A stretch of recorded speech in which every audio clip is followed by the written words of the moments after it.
that we can suggest is simply for any concerns about moving or really the start of the year process, the best thing that you can do is pay attention to your email and look at the communications that we sent out. And that has already happened. On August 1st, we already sent out our emails, kind of the first step in the move-in process. So again, we're going to get there at the end, but really that's the best place. And we try to make this as simple as possible. We really enjoy when parents and families and students have different granular questions about different things, and it shows the level of interest and the engagement that folks have, the excitement they have for coming on campus.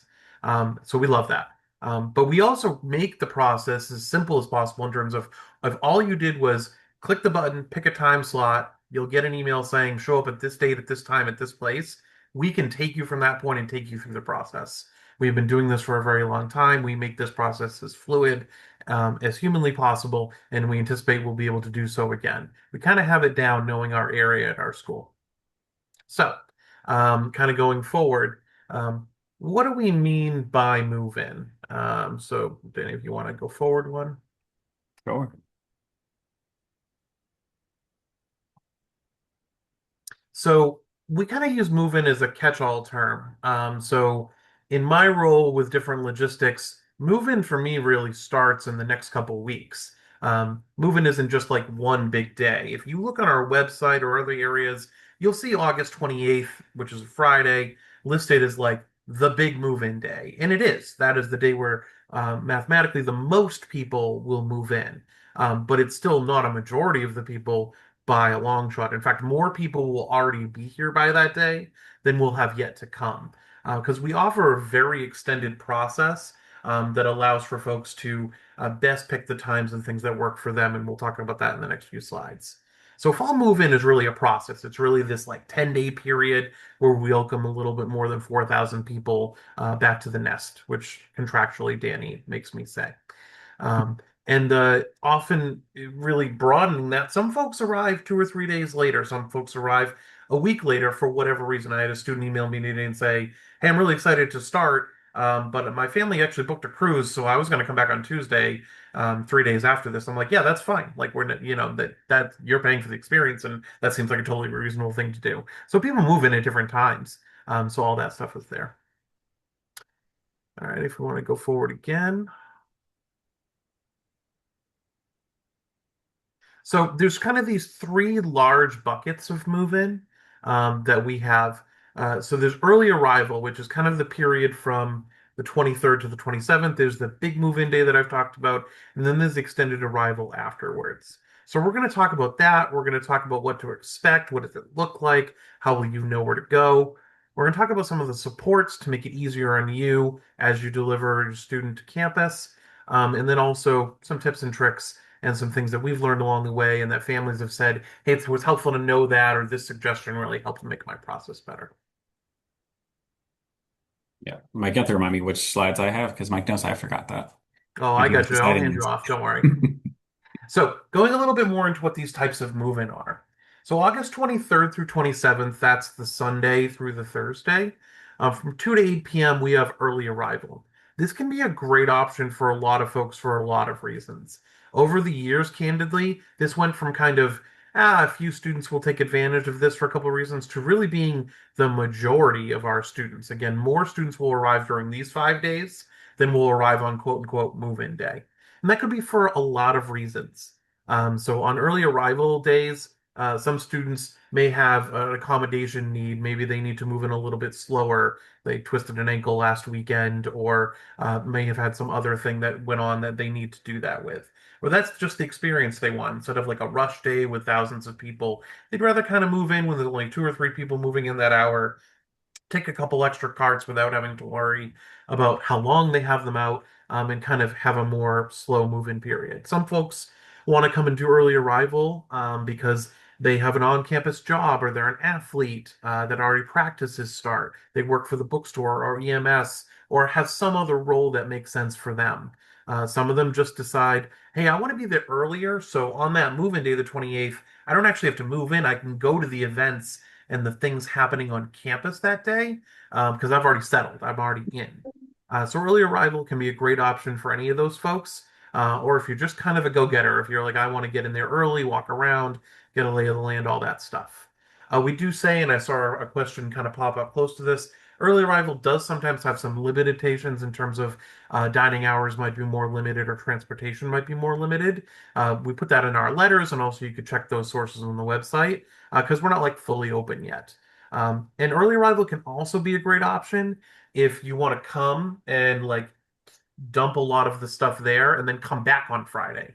Once you take residence, you can come and go as you please. So you can start living there as of any the time slot on the 23rd or later that you pick. But you can also come, bring your stuff, and then take another round later. So that is totally fine and totally up to you. We do limit the spots per hour in early arrivals. So later it is a larger amount of people that can arrive per building per half-hour slot. In the early arrival period, it is lesser so that folks can know that they're in kind of a slower, quieter period to move in. And then we have move-in day itself, kind of the big one, the one that's on the calendars and on the website of the 28th. And it will be the most bustling day. That's also the day that we have the most like special traffic patterns. And we work with the Lowell and the UMass Lowell police to have folks out there. We have EMS, we have like loud balloons, music events, kind of a more festive atmosphere on that day. But like I said, some people choose to have that day as the day that they actually kind of mill around campus versus move in itself, but it is totally up to you when you'd like to arrive. That is the day where like pretty much everything starts. So anything that wasn't quote unquote turned on, like the dining halls, full meal powers for the spring and fall, are kind of already on this day. And then we have extended arrival, which is listed here as the 29th through the 31st, which is Saturday to Monday. But it really is from then onward. So it's whenever you might want to arrive. This can be for a variety of reasons. Like I said, someone emailed me today saying I just have a family cruise planned, so they're coming back on like the 31st or something like that. A lot of upperclassmen might choose to select this if like it's year four at the university, they have a summer job they're trying to finish up, get the most hours out of it they can, so they'll like I'll come back on Sunday or whatever else. In previous years, many times this is Labor Day weekend. The calendar's a little weird this year, so Labor Day is actually like a full week later. It's kind of like with Thanksgiving sometimes, it doesn't fall where you think it's going to. So this is not Labor Day weekend, so that Monday is just a normal business day. So that might affect what some students choose to do as well, we don't know. But this extended arrival is kind of like early arrival in reverse. Again, it's a little slower, a little quieter, but it might be a good option for there. Danny, if you could move forward one, that would be great. Yeah. I'll also jump in. Mike definitely touched on it, but a big thing I know, like people kind of ask like the difference between all of these dates. I think the Yep. biggest one really is if you want like a quiet experience, if you want an experience where like I'm chill, I'll kind of move my stuff in. It's not as crazy. I say like it's less of like the movie college experience. That's early arrival, extended arrival. Our RAs are happy to help, but you're not going to hear like loud music and craziness happening. It is definitely like a more like subdued experience. Move-in day is like a 12-hour day for Mike and I. And we are like all on campus running around. You have traffic lines, you have police out, you have people to help. There's loud music everywhere, you balloon towers, which my staff is stressed about making right now. There's like lots of stuff that really feels a little bigger. So depending on the experience you're looking for, some people love that loud experience. Some people are like, I want the quiet experience. Leave me alone. Let me just get to my room. So you and your student know best what's best for you all. So in terms of what to expect, and I've already covered some of this, on the 23rd through 27th, if you choose early arrival as your option, students will arrive and check in at the buildings with resident advisors. They work shifts on that day. We do have carts available for students to check out as a resource. Danny will go over some of that specifics later. The parking on those days will be in the lots closest to each residence hall. On East Campus, a lot of you will use the East Campus garage. We do ask that students that arrive in these early days move their cars to North Campus, kind of clears the lot for that big day happening on Friday. Students can then just bring their cars back on Saturday to wherever their permanent spot will be. We will send out many reminders for that because folks move in early and then just kind of leave their cars there. And then also, we always ask that students bear with us a little bit. If you choose to arrive early, we're very happy to have you. I would love like the entire population to come early because it makes our jobs easier to have them kind of slowly come in over numbers of days. Um, but we do reflect that sometimes we're still kind of putting up the last bulletin boards or prepping the last things in buildings. So please bear with us a little bit more as we kind of go through. You want to go forward to the next one, Danny?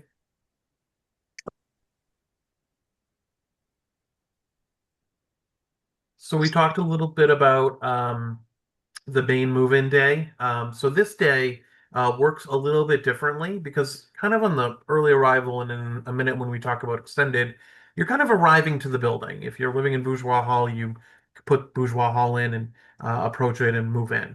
On this day, we send you a specific email. Danny will actually do that. His role in communications is the primary communicator for a lot of this information. We have form letters that we've developed, but it will actually say, hey, well, you're moving in on the 28th. You've selected a time slot at 11:30. At 11:30, go to this GPS location, which may not be the building. Please follow that because with a bunch of buildings tightly together, we want to make sure that people get in the right traffic patterns as we have managed to make buildings traffic patterns not cross each other, optimize everything for like efficiency and safety. So we want everyone to do that. So please follow that GPS location if you are arriving on the 28th. And then we will take you from there. So every building's a little bit different. Some have a convenient lot that we unload in, some have a specific curb that we go through, and some just have different procedures that the staff then will do it. But go to that GPS location and we will take you. We will kind of guide you from there in that point, help you go into the buildings and go from there. Vehicles will then go from that point in time, unload at the halls, and then move to a lot based on wherever they might be. So that might be different per buildings as well. I think I said this earlier, but at this point, the halls and the dining are open for the term. So this is the day they're there. I saw a question go by in the chat. Fox Dining is open throughout the summer, and I think Danny answered that. Some of the other dining halls don't open until the 28th. So that could be a limitation of why you may not want to move in yet to hall that's a little bit further and early. But students mostly find their way through it as well. Halls will be very active as of the 28th. In fact, there'll be multiple activities at night, probably floor meetings and things that students have to do with their RAs. So things like that. So really, like we invite parents and families to enjoy that day, but also to figure out what point in time to go. All right, you're done. There you go. Go about the activities and do your thing. And that brings us to extended arrival, the 29th through the 31st. Um, so on these days, again, kind of like early students arrive and check in at the buildings with the RAs. We have carts available to check out. We park in the lots closest to the halls. And at this point, the students are kind of just parking wherever their natural parking lot would be. And families on that weekend can park in lots at that time too, as long as they are kind of leaving before business starts on Monday. Danny, if you go forward one from there. So move-in day support. So you'll see a lot of folks in our office and our partner offices and friends on this day. So the RAs are kind of the major student workforce and engagement group that most of the folks moving in will see. We have 150 RAs. So they are not only the folks working that day, but then will be the best connection for the students as they go through the course of the year. And they'll kind of also take them through the move-in process during the day and then at night, we'll serve on duty and also serve in the roles to be assistants at that point in time, take them to events, floor meetings, all that kind of stuff. So from a numerical perspective, it's definitely the largest force that you will see.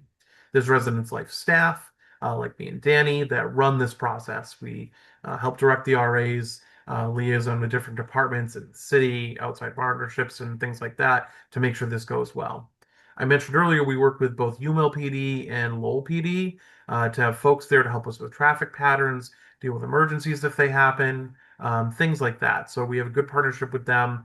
We have a committee that Danny and I are on, that there's a police officer on, that we make sure that we coordinate everything with and through them.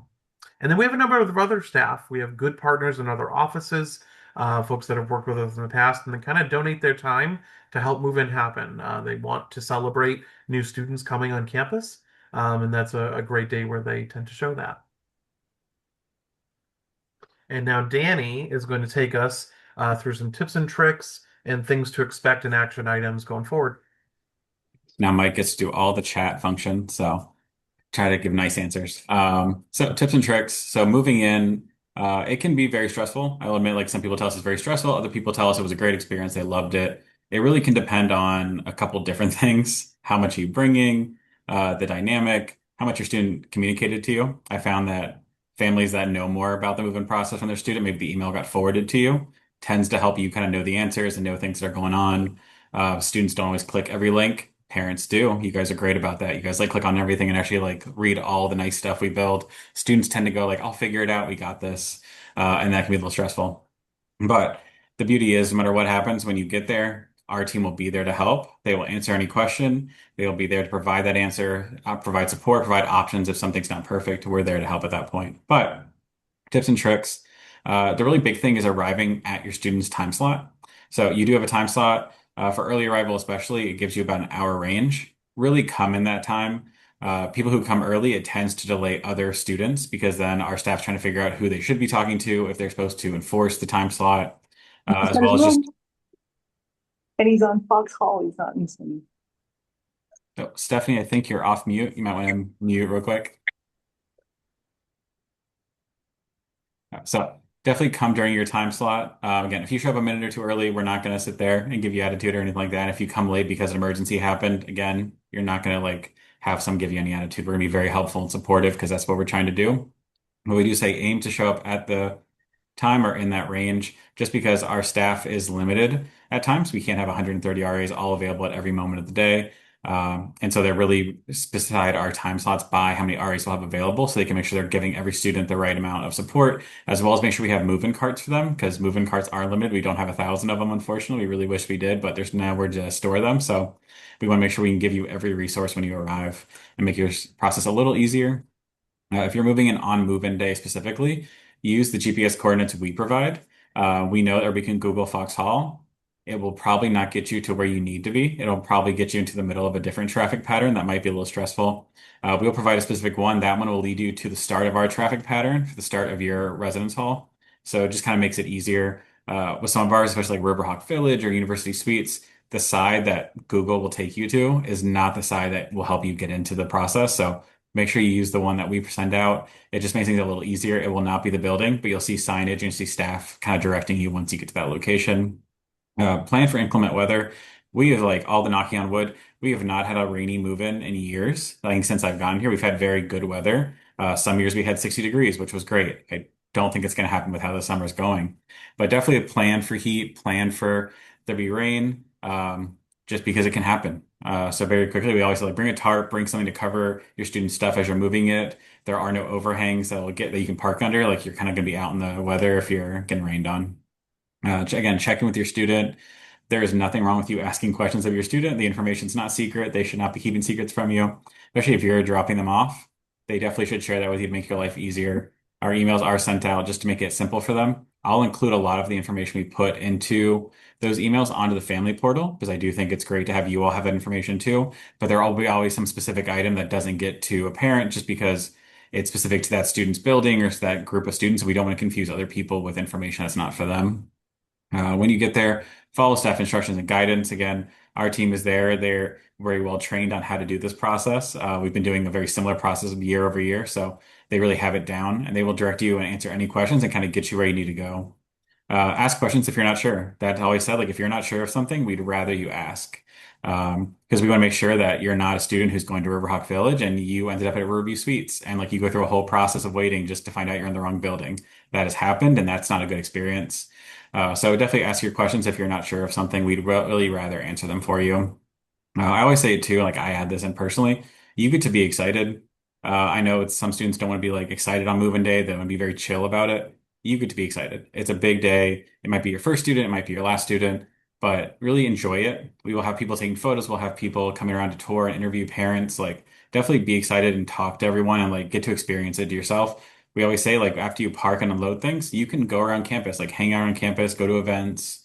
You're welcome to be at these things. Like you are part of our community at this point, so feel free to be there and do not feel like you need to get off campus immediately. You are part of our community. And the last part, which is the most important in my mind, bring a dolly or a hand truck. We do have moving carts. Every student gets one moving cart for a limited amount of time. For most people, that will not get all of their items out. A mini fridge will take up a lot of space there.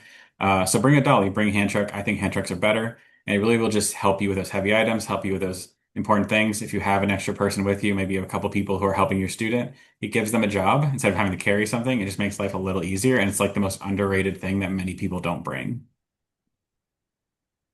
So what to bring and what to leave at home. This will not be an entire list because the entire list for us is like 3 pages on a Word doc that's on our webpage. But the big stuff is on move-in day, no matter what day you're coming, bring helpers, bring someone to drive the car, because it's easier if you have someone who can drive and can move the car after you unload while someone else goes to help the student. Dollies, hand trucks, and again, that tarp, because the one time it rains is the one time you really wish you had that tarp. This QR code will lead you to our what to bring and what to leave webpage. You can find it through Google too, but I find it's easier if you have it in front of you just because we have a lot of web pages and I know it's a lot of information. What to leave? Pets. Please don't be the person who brings their pet. We've had people do that. We've had people bring cats, dogs, parakeets once to move in. I promise they're not going to be helpful. No dog is helpful on move-in day. We'll think it's cute. It will not help very much. And we might have to tell you that it can't come into the building that day. Don't bring multiple unloading vehicles. With our process, for every student, one vehicle is unloaded because we need to get through about 1,200 other students in that area. So we do only have one vehicle unload in the moving process. You can unload from a different parking lot. That's okay. But through our actual move-in process, you won't be able to unload multiple vehicles. So definitely don't do that. Please don't bring a trailer. No student should make you bring a trailer. A U-Haul, unless it's your only vehicle, please don't bring it. We again have had people do it, and we've always said like there's not enough room in any place on campus to have a U-Haul's worth of stuff. So definitely like don't bring those things because it just becomes a little too much. And for most students who are more local, winter stuff can come. You can always pick it up later. It doesn't always need to be like every item possible because there's always things you'll forget, and there's always things students can buy once they get here and they kind of learn what they need or what their roommates brought with them instead. All right, so action items. Like what should you do after this meeting and after all of our Q&A? You should really talk to your student. That's the number one thing. Ask them, have they already booked a time slot? It's been available since August 1st. We sent an email yesterday to really push it out to people and remind them. So they have the ability to do it. Every minute they wait, there's a little less options. Nothing is filled up yet, but there are definitely options that do get more popular. We know the first day of move-in is the most popular day, as well as like the night before move-in gets very, like move-in day gets very, very popular. So if there's a specific day you need, if you're coming from out of state, if you know like you're coming through a different process and you don't have like live in Drake it and you can't just like drop things off, definitely make sure your students are already choosing their time slot. They'll never lose it once they select it, but they should definitely select the one they need. Make sure they know which residence hall they're in. Do you know which residence hall they're in? Because that's very important just to know like what they need. Do they have an AC in their room? Do they have a roommate? Do they have a suite? Is it an apartment? Do they need kitchen supplies? Do they have no kitchen? They don't need a kitchen. Um, Checked in with their roommates. Their roommates are listed on their housing portal if they have any. They should really get to know them if they didn't choose them. If they were in a random process, they should really start that process now. No one may need like 4 mini fridges in a room, which does happen where people just don't communicate. And it can save you some stress, save you having to lug something up there if they've already got a few of those in the room. As well, I know for a lot of students or gamers, like being aware of TVs and being aware of like shared items like that. Are they attending any movement events? About 1 or 2 slides from now, we'll show you all the stuff that's happening the first few weeks of campus, especially for our stuff. There's hundreds of events happening the first 6 weeks, but in the first week alone, there's about like 30 or 40. Are they looking at these things? Are they going to these things? We know it's very important for students to go to this stuff. It's free. It's the point of college is to get to know people and build relationships, and these are great ways to do that. What's your new mailing address? That is on the website. Very few people think about it until they need it. We have mail centers on East and on South. If your student's going to one Merrimack Plaza, which would be very rare for this population, but it's possible, they have a different mail process. So make sure you know what their mailing address is and you know how to send it correctly, because there's a big difference. If it's sent to the wrong address, it might take a couple days to get to your student. It also might not get to your student at all because USPS might be confused on where they're dropping this product off or this item off.